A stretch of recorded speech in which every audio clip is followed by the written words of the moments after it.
ഈ 100 ദിവസത്തിനുള്ളിൽ നടപ്പാക്കുമെന്ന് പറഞ്ഞ കുറേ പദ്ധതികളുണ്ടല്ലോ, അതിൽ എത്ര എണ്ണം നടപ്പാക്കി? ഈ രാജ്യത്തെ ആളുകൾക്ക് എത്രത്തോളം ക്ഷേമകരമായിട്ടുള്ള കാര്യങ്ങൾ നടപ്പാക്കി? അതിനെക്കുറിച്ച് ഈ സർക്കാർ പറയുന്നില്ല.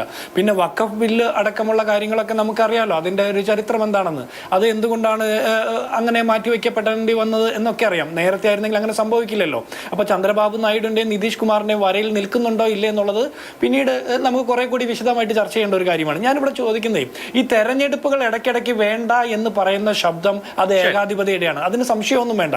ലോകത്തെ എല്ലായിടത്തുമുള്ള ഏകാധിപതികൾ പറയുന്ന ശബ്ദമാണത്. പിന്നെ ഈ ഇലക്ഷൻ കമ്മീഷൻ ഈ ഇലക്ഷൻ നടത്തുന്നതുകൊണ്ട് BJPക്ക് എന്താ നഷ്ടം? ഇവരുടെ ഇലക്ട്രൽ ബോണ്ടിലൂടെ ഇവർ നേടിയെടുത്ത 8257 കോടി രൂപയും ഇലക്ഷനിൽ ചെലവഴിക്കുന്നില്ലേ? ഈ ഇലക്ഷൻ കമ്മീഷൻ നടത്തുന്നതും രാഷ്ട്രീയ പാർട്ടികൾ ചെലവഴിക്കുന്ന പണമൊക്കെ ഈ രാജ്യത്തെ ജനങ്ങളിലേക്കാണ് ചെല്ലുന്നത്. ഈ രാജ്യത്തെ സാമ്പത്തിക മേഖലയിലേക്ക്, എക്കോണമിയിലേക്ക് അത് വരുമ്പോൾ മണി സർക്കുലേഷൻ കൂടുകയും ആളുകളുടെ കയ്യിൽ കുറച്ച് പണമൊക്കെ വരും. ആ ഇലക്ഷൻ ഉള്ളപ്പോഴെങ്കിലും സാധാരണ ആളുകൾ പട്ടിണിയിൽ നിന്ന് മാറി നിൽക്കാൻ പറ്റിയാൽ അത് ഈ നരേന്ദ്രമോദി സർക്കാർ ചെയ്യുന്ന ഒരു വലിയ നേട്ടമായിരിക്കുമെന്നാണ് ഞാൻ വിചാരിക്കുന്നത്. പിന്നെ ഈ 3 തെരഞ്ഞെടുപ്പുകളെ 3 രീതിയിൽ ജനങ്ങൾ കാണുമെന്ന് ഗോപാലകൃഷ്ണൻ പറയുന്നു. എനിക്ക് അതിനോട് യോജിപ്പില്ല. അത് എത്രത്തോളം സാധ്യമാകുമെന്ന് എനിക്കറിയില്ല. പക്ഷേ ഈ വീഴുന്ന പ്രതിമകൾ, ശിവാജിയുടെ പ്രതിമ മഹാരാഷ്ട്രയിൽ ഇടിഞ്ഞു പൊളിഞ്ഞു വീണു. അത് രണ്ടാമത് പുതുക്കി പണിയുന്ന ഈ രാജ്യത്തിന്റെ പൊതുഖജനാവിൽ നിന്ന് പണമെടുത്തിട്ടായിരിക്കുമല്ലോ. ഇടിഞ്ഞു പൊളിഞ്ഞു വീണ എയർപോർട്ടുകൾ പുതുക്കി പണിയുന്ന ഈ രാജ്യത്തെ പൊതുഖജനാവിൽ നിന്ന് പണമെടുത്തുകൊണ്ടായിരിക്കുമല്ലോ. അപ്പൊ ഈ പണമൊക്കെ ചെലവഴിക്കുന്ന അധിക ചെലവല്ലേ?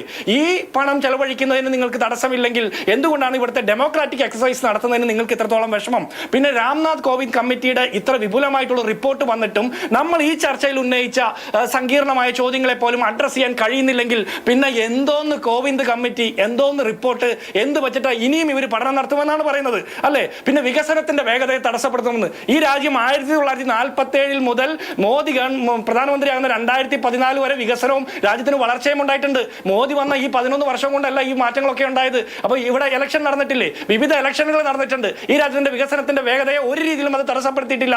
മാത്രമല്ല ഇവർ പറയുന്നത് 57 ഒന്നിച്ച് നടന്നില്ല എന്ന. 57 പല കാര്യങ്ങളും നടന്നിട്ടുണ്ട്. നിങ്ങൾ 57ലേക്ക് തിരിച്ചു പോകാനാണ് ആഗ്രഹിക്കുന്നതെങ്കിൽ ഗാന്ധിവധത്തിന്റെ പേരിൽ ഒളിച്ചിരുന്ന സംഘപരിവാറായിരിക്കാനാണോ നിങ്ങൾ ഇന്നും തയ്യാറായിരിക്കുന്നത്? ഗാന്ധിവധത്തിന്റെ പേരിൽ നിരോധിക്കപ്പെട്ട സംഘടനയായിട്ട് ഒളിച്ചിരിക്കാനാണോ നിങ്ങൾ ഇന്നും ആഗ്രഹിക്കുന്നത്? നിങ്ങളൊന്ന് പറയണം.